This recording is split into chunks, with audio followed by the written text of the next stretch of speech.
There you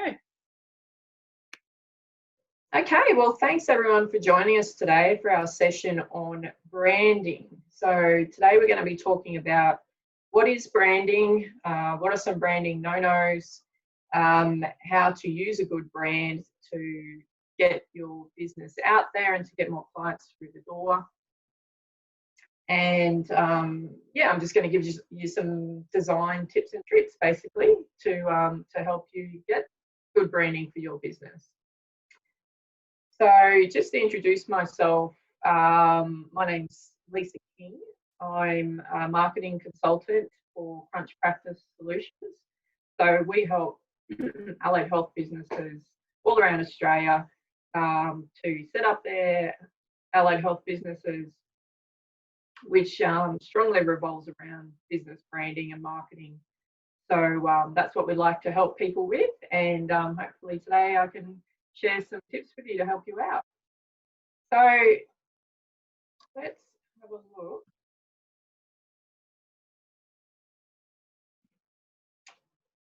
First at developing a strong business brand. So what is a business brand? The first thing that comes to mind is logos. So as you can see on the screen here, we've got a whole range of logos, you know, from McDonald's through to Facebook, through to Apple.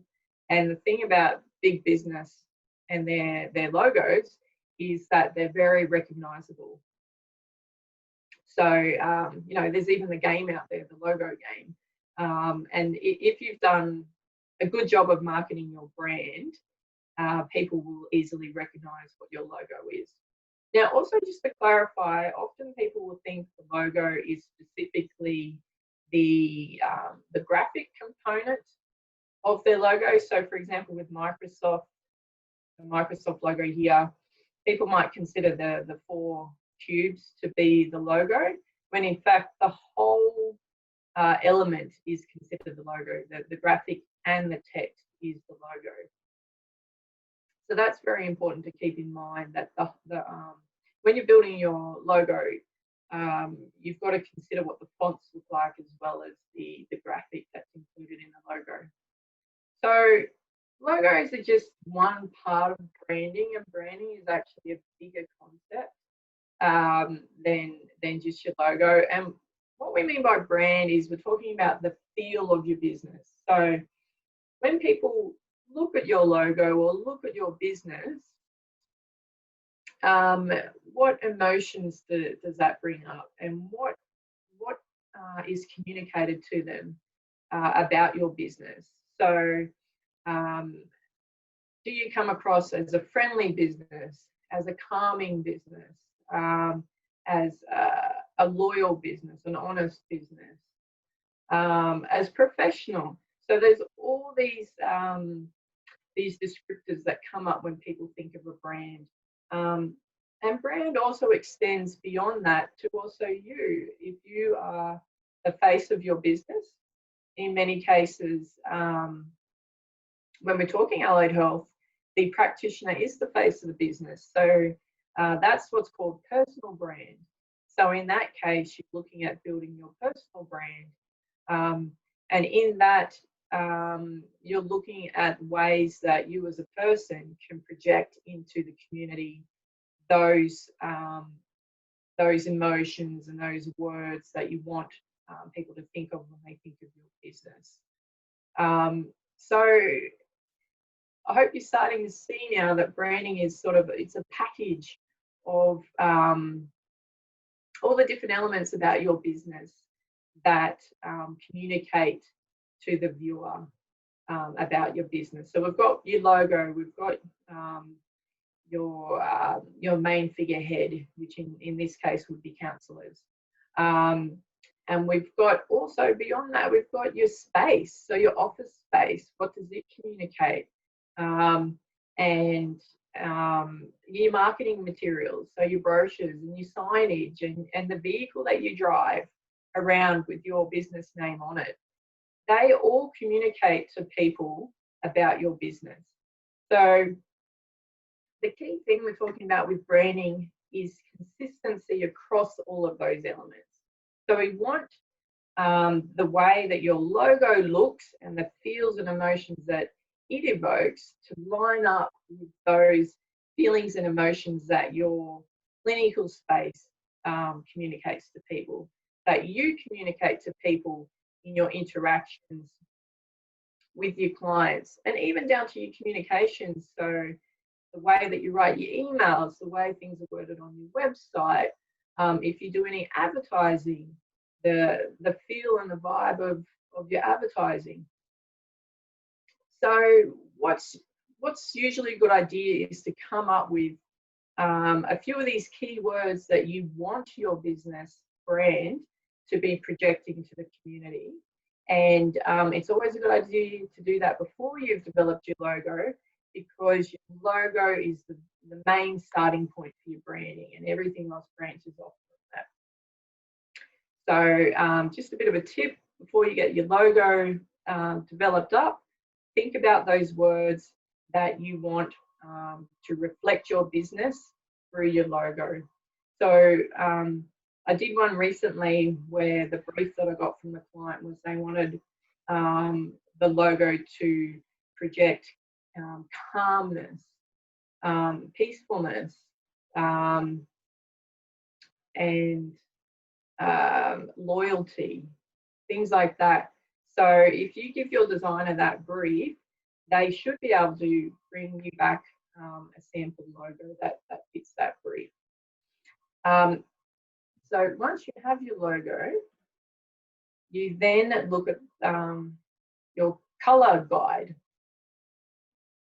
So a key thing that we'll probably agree is that the thing that we notice about people's logos are the colors that they use in the logo. And this is a very important element of business brand, is your colors. So once you have your logo, this is just an example here. We've got Seasons Family Counselling, and their color guide shows the 4 colors that are used in their logo, the cream, the green, the blue, and the brown. And then these funny numbers beside each of them are codes that you can use to replicate that color and use it in things like your Word document, or pass it on to another designer when they're doing, say, your signage up. The reason we want to do that is it's very important to be consistent with your color. We want your business branding to be consistent, because it's confusing for people otherwise. Your business will look sloppy. If, for example, these are Seasons Family Counselling's colours, if they were then to use a pink on their signage, it would look incongruent with the business. So we would want to be using this same colour palette on all marketing that this business produces, because that creates a sense of professionalism, which creates a sense of a high quality service, which then leads to people feeling trust in your business, etc. So that would be my question to you, is if you have a logo, do you have a colour guide? Do you know what your colours are? And if you don't, jot this down as something, a little bit of homework to do. Okay, so now you've got your logo.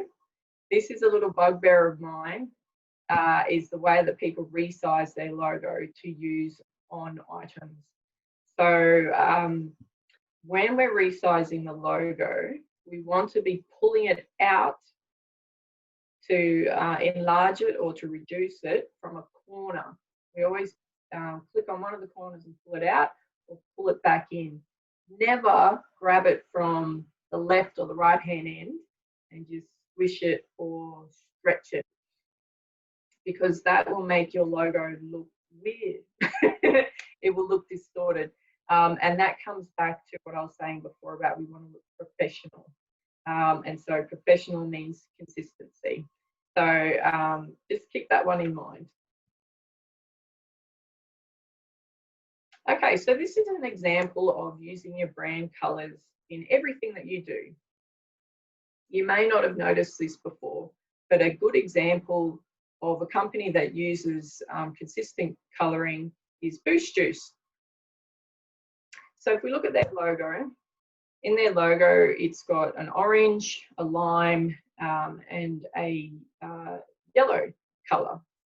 Okay, now they have, when they've done their shop fit out, they haven't done, you know, pink walls or blue walls. They've done the green and the orange and the yellow, and that's to be consistent, right down to even this square of lights on their ceiling is the same lime green. And they would have had to be quite specific to their designer, the architect or whoever has designed this fit out for them, that they want that light to be the exact same green that is used in their logo, because it's really important to be consistent. And then you see their signage as well, their menus, their signage. It's all in that same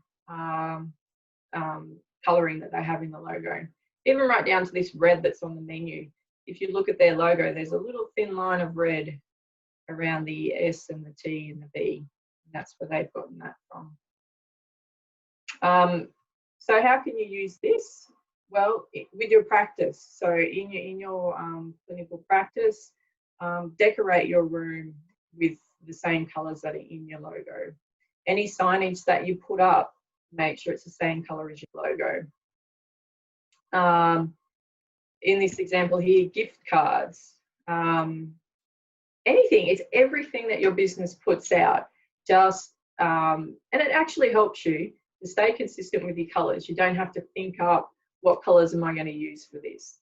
Just go back to what the logo colours are. All right, so how do you do this, you ask? Here's an example. If you're using Microsoft Word, which most people do, you're putting up a document. You can change on this example on the left here. We've got the font, so you would highlight the font in your document.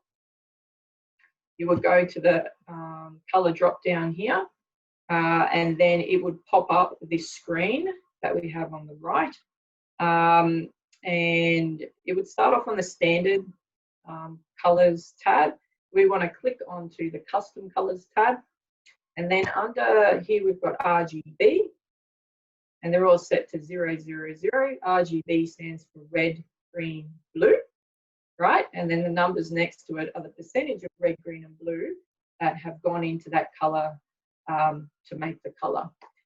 So then we grab our style guide, our color style guide that I talked about before. We look up the numbers that are next to the color that we want to use, and we pop them in here. And that works really nicely for Microsoft Word. And then on your documents, your intake form, your consent form, all of your forms, you can change your fonts to be in the same color. And even if you did some color strips or something on your forms, you can make sure they're consistent with what your logo is. Also important is your fonts. So let's move on to talk about fonts now.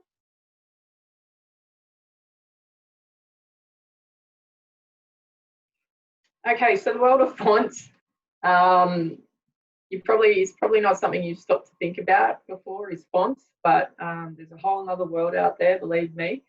So in basic form, you've got your serif fonts, your sans serif fonts, and your script fonts. So a serif font is those which have these little kicks on the ends of the letters.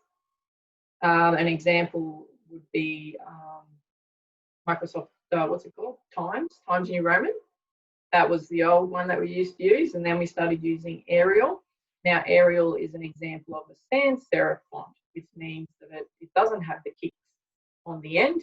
It's a more modern, sleek kind of font. Then you've got your script fonts, and those are the sort of fonts, the curly ones that you'll see on invitations and things like that, that we want to look pretty. You certainly wouldn't use a script font when you're writing a document. You would choose to use either a sans serif or a serif font. Now, what I'd encourage you to do is to find out what your fonts the names of the fonts are that have been used in your logo, and then use them in everything. So same concept of what I was talking about before with colors. It's really important to be consistent with your font.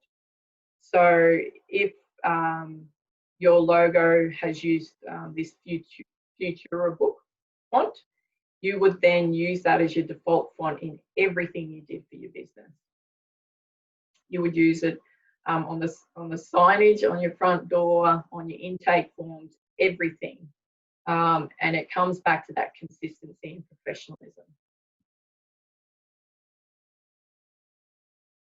Here's a couple of examples of fonts. Quite a lot of examples actually, and it goes to show you how a font can communicate just as much as a color can. So if we have a look, you know, I've circled up here the cartoon font, and what makes that a cartoony kind of font is the fact that it's kind of goofy, it's a little bit crookedy, it's not even, it's a bit fun. Then we go over to something like the French script. That's very serious and formal, that you would use on, you know, maybe an old Irish pub logo, something like that, or on an invitation. And then down the bottom, we've got Princetown. Now that reminds me straight away of a sporting team, a kind of font that you would use on the back of your jerseys for your sporting team. So again, when you're designing your logo, you want to use a font that's going to be reflective of your business. So as a counselling practice, I wouldn't think you would use something like this playbill font down here that looks like you're an old Western pub. You know, that's the kind of font you'd use to invite people to a party that, you know, 40th birthday, that's dressed up in Western style theme, something like that. You would use a more elegant, serious font.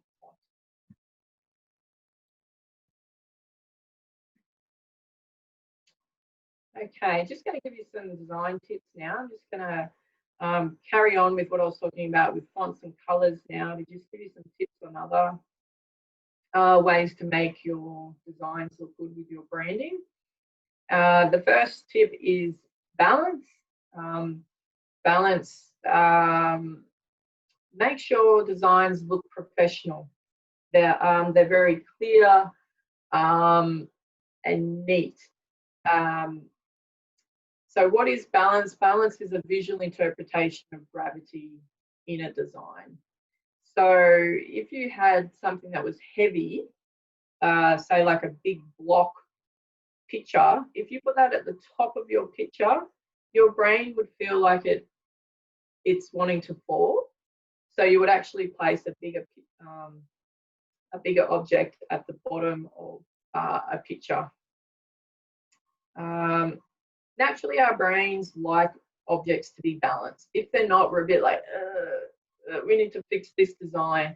And some people feel that more than others. They feel the need that everything needs to line up and be straight. It's just a little tip though, if you're designing stuff in-house yourself, the best way to make stuff look professional is to have it all neat and tidy and balanced well. Then our brains will relax and we'll find the design quite pleasing. So here's just an example of poor balance versus good balance. So which of these two is more pleasing to you? So the one on the left is very sort of unorganized. We've got the heavy picture of the zebra up in the top left, you know, versus the one on the right, the zebra's on the bottom. Our brain feels a bit more, oh, that's right, the picture's at the bottom. It's not wanting to fall to the bottom. We've got the heading at the bottom, and that seems a bit odd that it's at the bottom instead of at the top. And also it's center aligned. And not only is it center aligned, but it's also off center with the document. So when we're doing a heading, we either want it to be left aligned, center aligned, or right aligned, but never off center. And then we've actually got our body font there. The one on the left, it's all center aligned.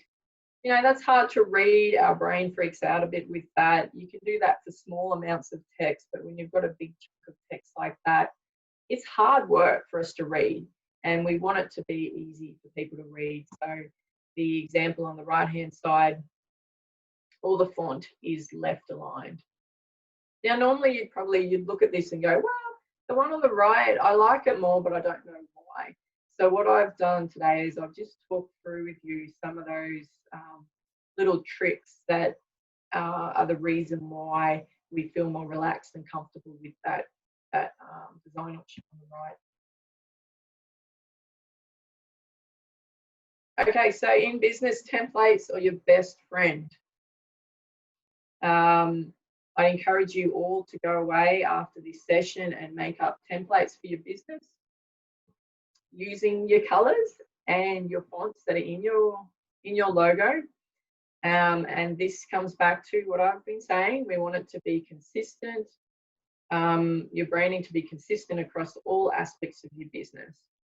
Now, the best way to be able to achieve that without getting burnout is to set up some templates for yourself. So if you go away after today, and even if you know I've got one, it's just a generic template document that has a banner header with my logo. It's got the document title using the font of my business and the color that font is for my business, and then it's got a footer with business contact details in my business font. So if you go away and do something like that, then when you need to do a business proposal or you need to send someone any kind of document, you can go to that template, open it up, resave it as your document name, and populate that out, and it will save a lot of time.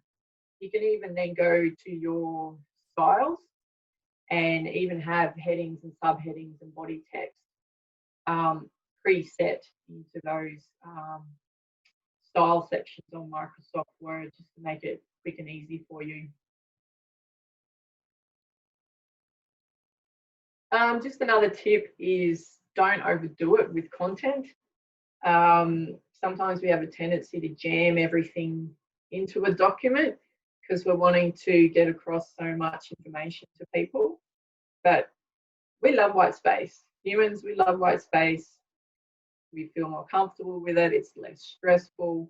So don't be afraid to have white space in the documents that you create.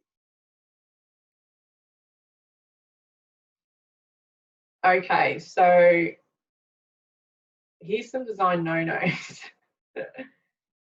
Just reiterating what I said about distorting the shape of the logo. Always pull from the corners when you're resizing your logo. Don't stretch it out or squeeze it in. Don't make your logo too tiny. So people need to be able to read what's in your logo. So make sure it's always a legible size on the documents that you design.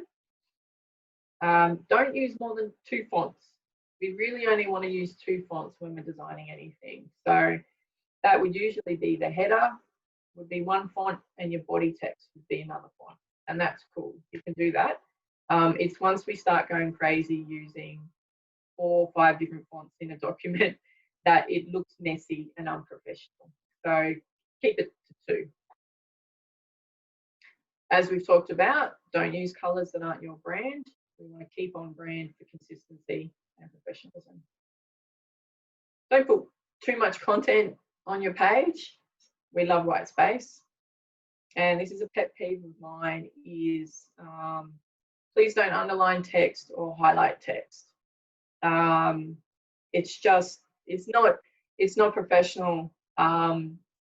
There's other ways to draw people's attention to the text that you're wanting to draw them to. So instead of using underline or highlight, I'd encourage you to experiment with the size of your font, making things bigger and smaller in comparison, using bold, and using your italics, and using dot points. So making use of all of those aspects, your bold, your italics, your font size, and your dot points. and making interest in your document in that way. But please don't use underline or highlight in your text. So in summary, we really want to be consistent with our brand colours and fonts. And this is across all aspects of your business, because business brand is not just your logo, it's a whole range of things, anything that's communicating to people about your business. So be consistent with your brand colour and font. Line everything up on documents so that it's neat, balanced and tidy. Create interest using different font sizes, italics, bold, upper and lowercase as well. Embrace your white space, don't be afraid of it. And please create some templates to keep it easy for yourself. So that's what I wanted to talk to you all about today. I might hand it back over to Penny now, and I'm going to answer some questions that you all had raised through this session.